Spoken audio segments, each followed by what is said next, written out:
Halo, wana wa ufalme popote pale mlipo duniani kote. Mimi ni Daktari Gunewe, balozi wa serikali ya mbinguni hapa duniani. Na leo naomba tujifunze tena somo la msingi kuhusu maisha ya ufalme ni ufunuo. Maisha ndani ya ufalme ni ufunuo. Sasa hii ni siri kubwa ambayo ningependa kila raia wa ufalme ielewe, ili anapotembea katika pirika hapa duniani, ili asije kaona hapati matokeo au anapoteza muda, lakini kwa sababu tuwaelewi mfumo ambao serikali ya mbinguni ilikusudia watoto wake waweze kutembea na kupata matokeo. Sasa ndani ya ufalme katika dunia hii hatuishi kwa mfumo ambao ulimwengu umedesign watu waishi, bali sisi watoto wa ufalme tunaishi kwa taarifa kutoka makao makuu mbinguni moja kwa moja, kwa sababu wao ndio wana siri ya maisha yenye ujazo hapa duniani. Ndio maana tunaishi kwa taarifa kutoka moja kwa moja mbinguni, na hizo taarifa tunavyozifanyia kazi ndio zinatupa siri ya kujua nini kifanyike, wapi tufanye nini tupate, wapi kitu gani, nini kifanyike. Na utaona kabisa tunapata matokeo makubwa sana. Nafahamu kabisa kwamba tumejifunza kwamba kuna vizazi viwili au kuna generation mbili duniani, yani wana wa ufalme, yani wana wa Yahweh Elohim au wana wa nuru, ambao hawa ni kondoo, lakini pia kuna wana wa giza ambao wana wa shetani ambao ni magugu. Sasa wana wa ufalme ndio warithi wa kila kitu duniani, na mgao wao ni tofauti na wanadamu wengine, lakini wote wanaishi katika dunia moja. Maanake wana wa ufalme wao wana mgao wao wa urithi kabisa wa dunia hii. Mali zote za dunia ni mali yao, kwa sababu baba yao amewatengenezea urithi. Lakini wana wa giza sio urithi wao. Kwa hiyo, lakini pia kwa sababu baba ni mwema, anaonyeshea mvua wema na wabaya. Kwa hiyo kuna ule mgao wa jumla wa kunyeshea mvua wema na wabaya, lakini pia kuna mgao maalum kwa ajili ya watoto wa ufalme, watoto wa Yahweh Elohim. Sasa kwa sababu wote wanaishi dunia moja, mbingu imeamua kutengeneza mfumo maalum wa kuwagaia watoto wao urithi wao kupitia siri, ufunuo wa moja kwa moja, ili wao wengine wasipate huo mgao. Kwa hiyo njia hii wanatumia njia ya kitu kinachoitwa ufunuo au wahi, Waarabu wanaita wahi. Sasa ili watoto wa ufalme wapate huo mgao wa urithi, mbingu imetumia njia ya ufunuo, revelation au wahi Kiarabu, na kwa watoto wao ili wapate siri za maisha yenye ujazo hapa duniani. Sasa ukisoma Mathayo 13:11-13 nasema, akawajibu, ninyi mmepewa kuzijua siri za ufalme wa mbingu. Unaweza kuona raia wa ufalme, watoto halisi ndio wamepewa kuzijua siri za ufalme. Anasema lakini wao hawakupewa hilo. Unaweza kuona. Kwa hiyo raia wa ufalme ndio wamepewa kuzijua siri za ufalme. Na mstari 12 anasema, kwa maana yule aliye na kitu kwa asili, yani mtoto wa Elohim, ndiye atakayepewa zaidi, naye atakuwa navyo tele. Lakini yule kwa asili asiye na kitu, yani mtoto wa shetani, hata kila alicho nacho atanyang'anywa. Kwa ina maana kwamba kuna siri imetolewa ili iwasaidie wana ufalme kupata urithi wao kama watoto hapa duniani. Kwa hiyo mbingu inampa mtoto wao ufunuo au taarifa moja kwa moja kutoka mbinguni, namna ya kupata vitu fulani. Ndio maana maisha ya ufalme ni maisha ya ufunuo, na kama hatuendi kwa mifumo ya ulimwengu. Ndio maana usiende kama wanadamu wanavyotafuta. No, sisi tunakwenda kwa revelation. Mbingu inatuambia nenda hapa, simama hapa, tafuta hiki, muone huyu. Lazima uende kwa ufunuo. Mwanzo 30:27 unaweza kuona mfano hapa. Anasema, lakini Labani akamwambia, ikiwa nimepata kibali machoni pako, tafadhali ukae. Anasema, nimegundua kwa njia ya ufunuo kwamba Yawe amenibariki kwa sababu yako. Unaweza kuona Labani alifunuliwa kwamba kumbe Yakobo ndio ana siri zote za maisha ya kitajiri. Kwa hata Labani amebarikiwa kwa sababu ya nani? Ya Yakobo, amefunuliwa hapo. Unaweza kuona Waefeso 1:17 inasema, ninazidi kupeleka petition kwa Elohim wa Bwana wetu Yesu Kristo, Baba wa utukufu, awajalieni ninyi roho ya hekima na ya ufunuo. Unaweza kuona, ili mpate kuwa na mahusiano naye. Anasema awajalieni ninyi roho ya hekima na ya ufunuo. Hekima ni nini? Hekima ni matumizi sahihi ya taarifa sahihi. Maanake baada ya kupata taarifa sahihi, na ufunuo ni taarifa kutoka mbinguni, taarifa sahihi. Ufunuo ni information, taarifa. Unaweza kuona. Kwa hiyo roho ya hekima na ufunuo vinaenda pamoja. Unapopata ufunuo kutoka mbinguni, namna ya kufanya jambo, utapata mali wapi, madini utayapata wapi, utajiri utaupata wapi. Maanake unafanyia taarifa zile, unazifanyia kazi zile taarifa sahihi. Unaona, unazitendea kazi kwa usahihi taarifa sahihi.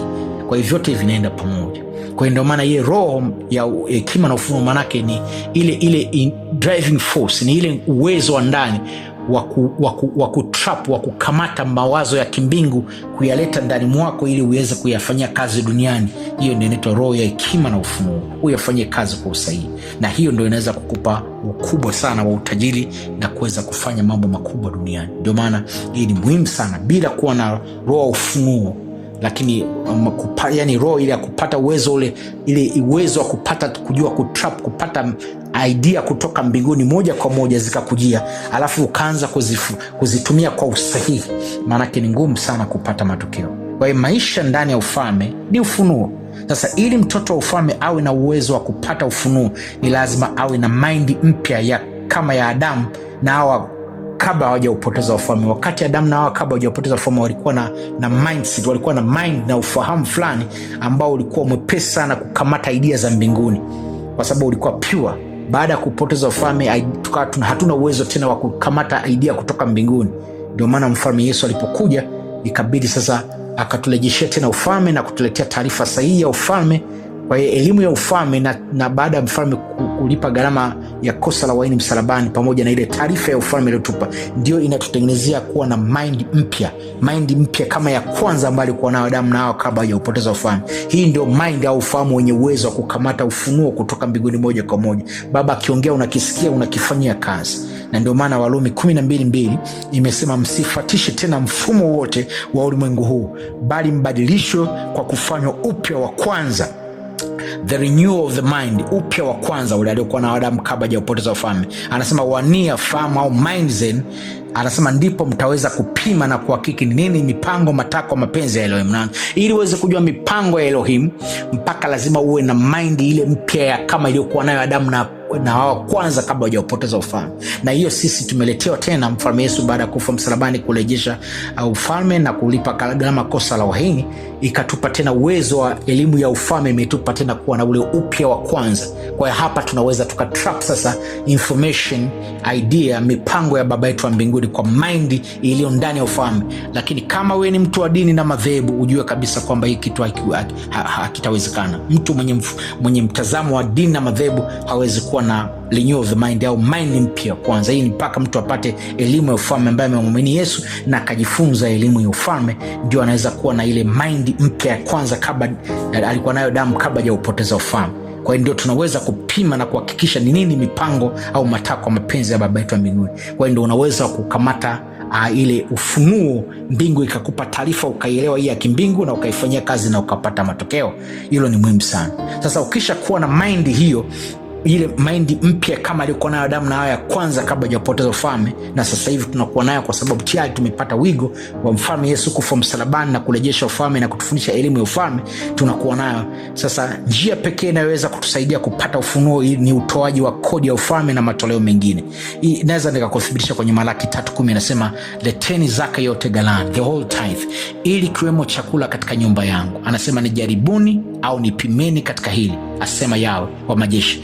Anasema nanyi muone kama sitawafungulia madirisha ya mbinguni na kuwamwageni baraka nyingi mpaka zitakapojaa hata kufikia kumwagika. Nimependa hii, nanyi muone kama sitawafungulia madirisha ya mbinguni. Maanake hapa anapofungua madirisha ya mbinguni, maanake anafungua mbingu ifanye kazi na wewe. Mbingu itafanya kazi ya kukupa, sio ikupe pesa, itakupa ufunuo, itakupa idea, revelation, wahi, Kiarabu anaita wahi. Utapata ufunuo. Kwa mfano biashara madini, utapata ufunuo. Hapa utakwenda kupata hasara, usifanye hiki, fanya hiki, utapata faida. Hapa usiingize pesa, hapa huyu usikae naye urafiki, sio mtu mzuri, atakudhuru. Huyu atakudhuru, huyu ni mtu mzuri, huyu ni mke mwema, huyu sio mke mwema, huyu mke sahihi, sio sahihi, huyu ni nani. Kwa hiyo mbingu itakupa wahi, ufunuo, kwa sababu tayari umepeleka zaka yote na matoleo mengine. Maanake unatembea katika open heaven, yani una operate kwenye open heaven ili mbingu ikupe ufunuo mbalimbali.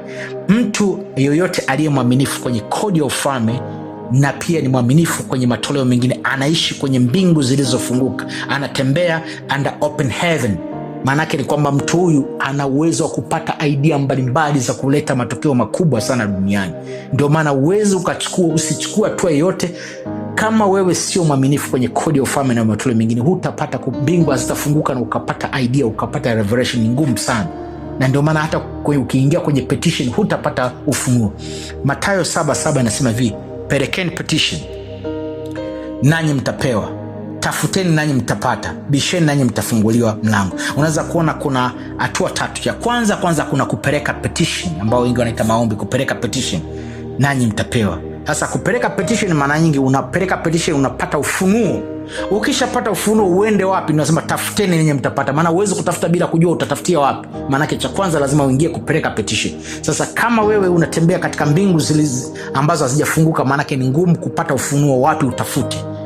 Ndio maana mtu anayepeleka petition ni yule ambaye aliye mwaminifu kwenye kodi ya ufalme, lakini sio tu kwenye kodi ya ufalme, lakini aliye mwaminifu kwenye matoleo mengine. Maanake huyu mtu atapata ufunuo, mbingu zitafunguka, atakuwa anapata ufunuo kwenye petition yake, wapi aende, atafutie wapi, aelekee wapi. Na ndio ukipata sasa, ukipeleka petition utapewa ufunuo. Ukipewa ufunuo utaanza kutafuta. Ndio maana wengi leo wanatafuta kazi, wanatafuta michongo, wanatafuta madili, lakini hawapati. Miaka nenda rudi, kwa sababu wanatembea bila ufunuo. Maisha ni ufunuo, na ufunuo tunaopata baada ya kuwa waaminifu kwenye kodi ya ufalme na matoleo mengine. Mbingu zinakuwa wazi, na mbingu zikiwa wazi, maanake mbingu itazungumza na sisi, kutupa maelekezo ya wapi pa kupata mali, nani ni mtu sahihi, nani afanye. Nasema nanyi muone kama sitawafungulia madirisha ya mbingu na kuwamwageni baraka nyingi mpaka zitakapojana hata kufikia kumwagika. Maanake utaoperate kwa revelation, kwa ufunuo wahi kutoka mbinguni, na utakuwa mtu ambaye huwezi kukosea tena. Utapatia kila jambo na hutaka kuweza kutapeliwa. Hata hatari ikija, mtu anataka kuumize, mbingu itakupa ufunuo. Hata kama kitaka kutokea jambo fulani, utasikia mbingu lazima ikupe taarifa. Hata kama utataka kupata ugonjwa fulani, mbingu itakupa taarifa. Sasa mwili wako umekuwa mnene kiafya, sio mzuri, anza kupunguza starchi, kula vyakula hivi, fanya mazoezi, mbingu itakupa taarifa. Ndio maana magonjwa, wengi wanapata magonjwa kwa ghafla, kwa sababu wanakosa revelation, hawana ufunuo. Hiyo ni muhimu sana. Mimi nakumbuka, nikupe ushuhuda. Kuna kipindi nilikuwa mnene, nikaanza kusikia vibaya sana. Nikisikia kabisa mbingu liniambia kabisa, mwanangu, sasa hii afya yako inakwenda kuyumba, hebu punguza starch, anza kufanya mazoezi. Na kweli nilipunguza chakula sana, nikaa nafunga sana, napunguza starch, napata protein tu, nafanya mazoezi, na nyanyua chuma, na napiga push up, na fanya mazoezi makali. Mwili wangu nikaondoa kitambi, mwili ukapungua, na saizi na afya ambayo iko stable. Kwa hiyo ina maana kumbe nilikuwa naelekea pazito, lakini mbingu ilinipa ufunuo. Sisemi kwamba sasa nimemaliza, hapana, lakini kama yatatokea mengine, lakini najua mbingu haiwezi kutuacha tuaibike, tudhalilike. Baba mbinguni abariki sana. Lazima tuelewe kabisa kwamba maisha ni ufunuo. Usioe bila kufunuliwa, usifanye biashara yote bila kufunuliwa, na usifanye jambo lolote na ufunuo tunaopata baada ya kuwa waaminifu sana kwenye kodi ya ufalme. Watu wote walio waaminifu kwenye kodi ya ufalme huwa mara zote wanapata ufunuo, hawakwami. Yani hata ikitokea amepata jambo fulani, lakini hawezi kukwama kabisa, lazima atainuka tena, atainuka. Lakini mtu ambaye si mwaminifu kwenye kodi ya ufalme, akishuka ameshuka, hata nyongonyeshwa, atadhalilishwa na atafilisika, na maisha yake yatakuwa mabaya, na atakuwa ombaomba, na hata rudi tena, kwa sababu ana operate chini ya laana. Wana ufalme, hili ni muhimu kwetu. Asante sana. Naitwa Daktari Gunewe, balozi wa serikali ya mbinguni hapa duniani. Serikali ya mbinguni mbariki kila mmoja aliye mwaminifu kutembea na sheria, kanuni, itikadi, miongozo na taratibu zote za ufalme. Asante sana.